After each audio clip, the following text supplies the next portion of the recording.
Hello সকলকে, সবাই কেমন আছো? আমি কৃষা, সংসারের টুকিটাকি চ্যানেলে তোমাদের সকলকে স্বাগত জানাই। এখন বাজে এই সকাল 5:50, দেখো ঘড়িতে। আর আমরা তো আজকে বেরোবো, পুনে যাব, তা আবার স্কুটিতে। কিন্তু সকাল থেকেই শুরু হয়ে গেছে বৃষ্টি।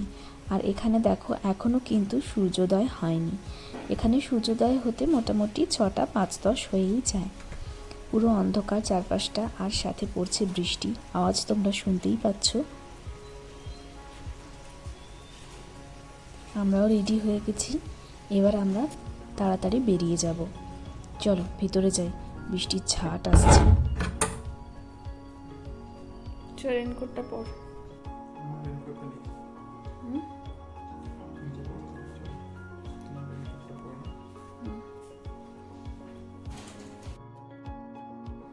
রেডি হয়ে গেছি, শেষ মুহূর্তে একবার নিজেকে আয়নায় দেখে নিই।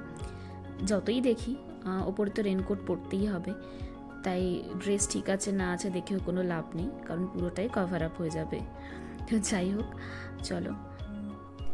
এখান থেকে আগে আমরা যাব লোনান্দ বলে একটা জায়গায়। তো সেটাও এখান থেকে প্রায় 40-45 কিলোমিটার হবে, তো আর একটু বেশি হবে হয়তো। তো সেখান থেকে বিকিও আমাদের সাথে যাবে, যদিও ও বাইকে যাবে। কুণালেরও একসাথে ট্রেনিং পড়েছিল, কিন্তু ওরটা ক্যান্সেল হয়ে গেছে। তো বিকি আর সুদীপ্ত দুজনেই একসাথে যাবে। আস্তে আস্তে দিনের আলো একটু একটু করে ফুটতে শুরু করেছে।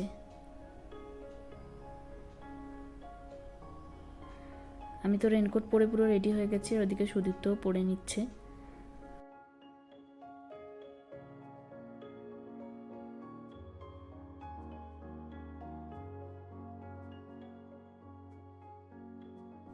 চলো, ঠাকুরের নাম নিয়ে বেরিয়ে পড়লাম দুগ্গা দুগ্গা বলে। আসলে আমরা কখনো এত দূর স্কুটিতে যাইনি, তো এটাই প্রথমবার। একটু ভয়ও করছে, তার উপর প্রচণ্ড বৃষ্টি। আর এখানে কিন্তু পুরো রাস্তাটাই পাহাড়ি এলাকা এবং ঘাট এরিয়া, পাহাড়ের গা বেয়ে বেয়ে যাওয়া, আর পাশেই একদম বড় খাত। তো গেলে তোমরা দেখতেই পাবে, মানে তোমাদেরকে তো নিয়েই যাব আমি কীরকম রাস্তা। তার উপরে বৃষ্টি, আর পাহাড়ে ধস নামারও একটা প্রবণতা থাকে, তো সেই কারণে একটু ভয় ভয় করছে আর কি, আর কিছুই না। যদিও এখানে বহু মানুষ 2 চাকায় যাতায়াত করে ওই এরিয়া দিয়েই, তো সেই জন্য একটু মনে সাহস পেলাম আর কি। এমন নয় যে আমরাই প্রথম যাচ্ছি। তো যাই হোক, কিন্তু আমাদের জন্য এটা প্রথমবার, একটু ভয় তো লাগছেই। তাও ভগবানের নাম নিয়ে বেরিয়ে পড়লাম মনে সাহস নিয়ে। এখনও দেখো স্ট্রিট লাইটগুলো জ্বলছে, ভালো করে দিনের আলো এখনও ফোটেনি, হালকা হালকা সূর্যের আভা উঠছে আর কি। এই রাস্তাটা তো তোমরা সবাই দেখেছো আমার ভিডিওতে, আমার বাড়ির সামনে এই রাস্তা। তো এই রাস্তাটা ধরে সোজা যাব, গিয়ে আমরা একেবারে হাইওয়েতে উঠবো। আকাশটা দেখো পুরো অন্ধকার হয়ে আছে, যে কোনো মুহূর্তে এক্ষুনি মনে হচ্ছে ফেটে পড়বে, একদম ঝুলে এসেছে। তো আর দূরের যে পাহাড়গুলো আছে না, সেগুলো একেবারেই ঢেকে গেছে। সামনে যে তোমরা একদম শুধু মেঘ দেখতে পাচ্ছ, ওর পেছনেই, মেঘের পেছনেই কিন্তু পাহাড়গুলো আছে। আর যেহেতু লোনান্দের রাস্তাটা আমাদের অতটা চেনা নয়, সেই জন্য ম্যাপ দেখে আমাদেরকে যেতে হবে। আর এই স্কুটির পেছনে বসে আমার কাজ হয়েছে বসে বসে ম্যাপটা দেখা আর সঠিক রাস্তাটা ওকে বলে দেওয়া।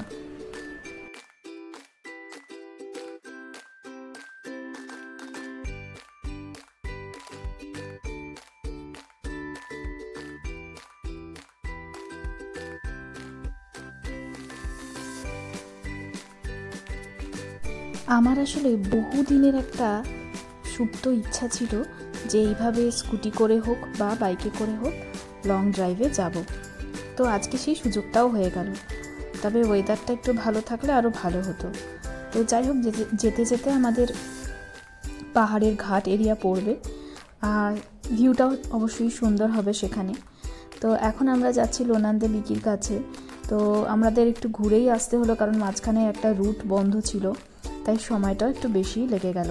বাড়ি থেকে আমরা প্রায় বেরিয়েছি ঘন্টা 2 হলো। এতক্ষণে আমাদের পৌঁছে যাওয়ার কথা ছিল বিকির কাছে, কিন্তু আমরা এখনও পৌঁছতে পারিনি। তো তো অনেক আগেই আসলে পৌঁছে যাওয়ার কথা ছিল, কিন্তু যেহেতু রোড বন্ধ সেহেতু আমরা তাড়াতাড়ি পৌঁছাতে পারিনি। তবে আর বেশিক্ষণ নয়, সামনেই চলে এসেছি, আর 5 মিনিটের মধ্যে ঢুকে যাব।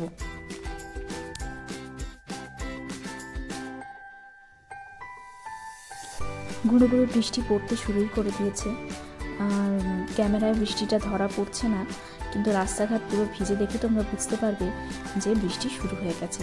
আর এই যে দেখতে পাচ্ছ আস্তে আস্তে ঘাট এরিয়াও শুরু হয়ে গেছে। এত অপূর্ব লাগছে না, আমি ক্যামেরায় সবটা বন্দি করতে পারছি না, মানে তোমাদেরকে ভালোভাবে দেখাতে পারছি না, কিন্তু নিজের চোখে দেখছি তো আমার এত অসাধারণ লাগছে। ক্যামেরায় তো আর সবটা আসে না, তাই না?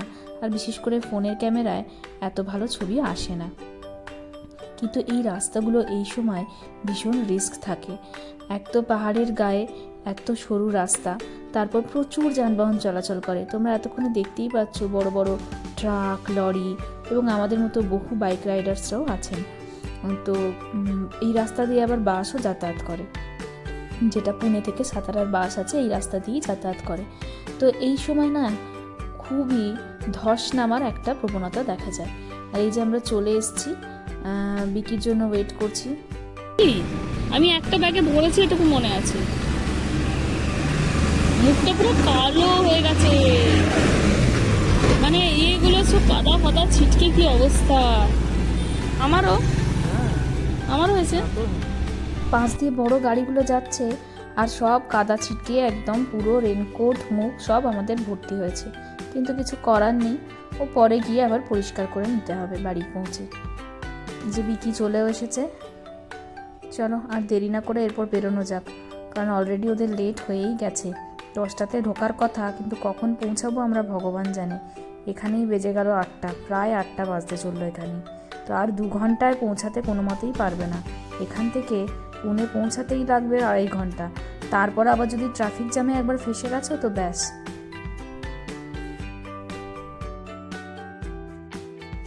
এখান থেকে রাস্তাটা মোটামুটি বিকি চেনে, তো তাই এখন আর ম্যাপ দেখার কাজ আমাকে করতে হচ্ছে না। একেবারে পুনে শহরে ঢুকে তখন আবার দেখতে হবে যে ট্রেনিং সেন্টার কোথায়, তখন বা হোটেলটা কোথায়, তখন আমাকে ম্যাপটা আবার খুলতে হবে।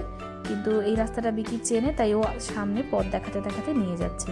ওই যে দূরে সাদা হেলমেট পরে আর নীল রেনকোট পরে। প্রায় আমরা অনেক দূর চলে এসেছি, আর ঝিরঝির করে বৃষ্টি সমানে পড়েই যাচ্ছে। ঝিরঝির কেন বলবো, ভালো জোরেই বৃষ্টিটা হচ্ছে, যেহেতু ক্যামেরা ধরা পড়ছে না তাই বোঝাতে পারছি না। আর এই হচ্ছে পুরো একেবারে আমরা পাহাড়ের ঘাট এরিয়া দিয়ে যাচ্ছি। এটা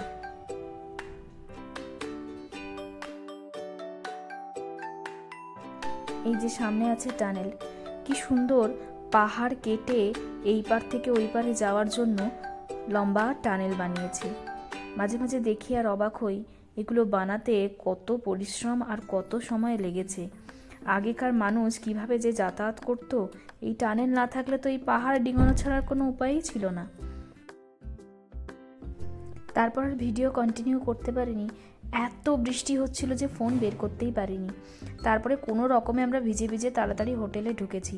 এই হচ্ছে হোটেল রুম, আর এখন বাজছে হচ্ছে ওই সন্ধে 6:30 কি 7টা হবে।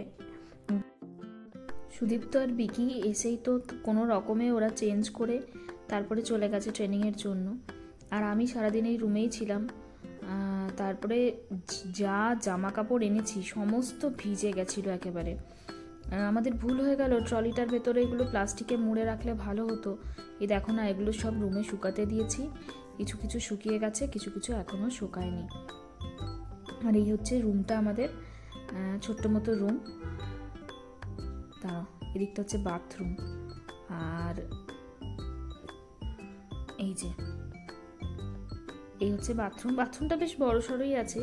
এখন আগামী 3 দিন আমাকে এখানে থাকতে হবে, প্রায় সারাদিনই এখানে এই রুমটার মধ্যে বন্দি বলতে পারো, কারণ বাইরে যা বৃষ্টি হচ্ছে তো কোথাও যাওয়ার জায়গা নেই, আর চারিদিকে রাস্তায় জল দাঁড়িয়ে গেছে। এই যে ট্রলিটাও পুরো ভিজে গেছে, এগুলো সব এখন শুকাতে দিয়েছি, তাও অনেকটা শুকিয়ে এসছে। আর এই যে আমি এখন বসে বসে টিভি দেখছি রুমের মধ্যে। এখন 10টা বাজছে, ওরা ফাইনালি এলো ট্রেনিং করে এই একটু আগে। তারপর এখন আমরা বাইরে যাব, একটু খাওয়া দাওয়া করব, তাই তো নাকি বধু? কি করছিস তুই ওখানে? এদিকে তাকা একটু ক্যামেরার দিকে। হ্যালো। বিকি রেডি হলো, যা দেখি।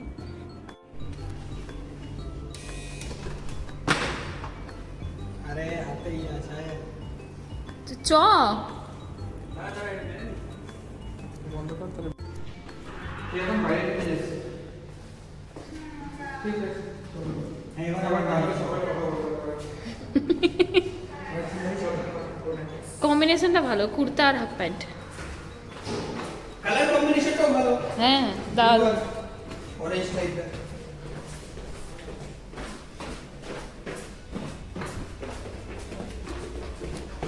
আমি কি বলি? হ্যাঁ? চল কি আছে?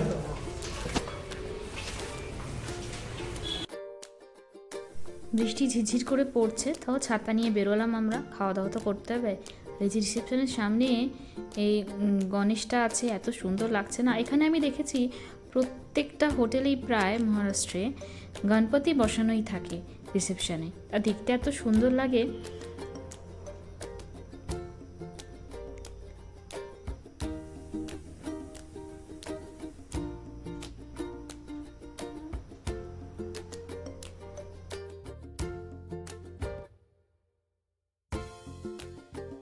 এই হোটেলের নিচেই একটা খুব ভালো রেস্টুরেন্ট আছে, ওখানেই আমরা এসেছি খেতে।